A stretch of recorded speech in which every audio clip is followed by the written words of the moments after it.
నేను ఆ రోజు చెప్పాను, ఈరోజు కూడా చెప్తా ఉన్నాను. తెలుగుదేశం పార్టీలో నేను తొమ్మిదేళ్ళు దాదాపు నగరాధ్యక్షుడిగా నాకు అవకాశం కల్పించారు మా ప్రీతమ నేత, ప్రస్తుత శాసనసభ్యులు, ఒంగోలు శాసనసభ్యులు దామచర్ల జనార్దన్ గారు. తర్వాత పార్టీ సిస్టంలో 2 టర్మ్స్ కన్నా ఎక్కువ ఎవరు పదవి ఉండకూడదనే సిస్టమ్ ఉంది తెలుగుదేశం పార్టీ. ఆ సిస్టంలో భాగంగా నన్ను ఆ రోజున ఆపడం జరిగింది. మీరు అడిగారు నన్ను, మిమ్మల్ని ఆపారు, మీకు బాధ కాలేదని. బాధ ఎందుకంటే తెలుగుదేశం పార్టీ ఇది, కార్యకర్తలను కాపాడుకోవడమే తెలుగుదేశం పార్టీ లక్ష్యం. తెలుగుదేశం పార్టీ ఇది.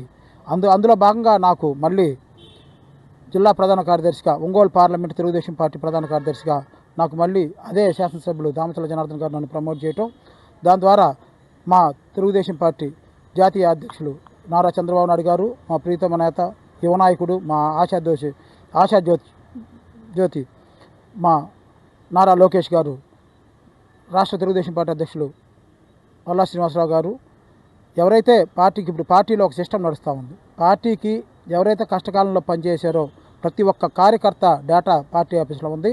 అందులో భాగంగా నాకు అవకాశాన్ని కల్పించారు. దానికి మా శాసనసభ్యులు, మా ప్రీతమ నాయకులు దామచర్ల జనార్దన్ గారు నా పేరు ప్రపోజల్ చేయటం, నాకు ఈ అవకాశం వచ్చిందని చెప్పని మీ ద్వారా తెలియజేస్తా ఉన్నాను.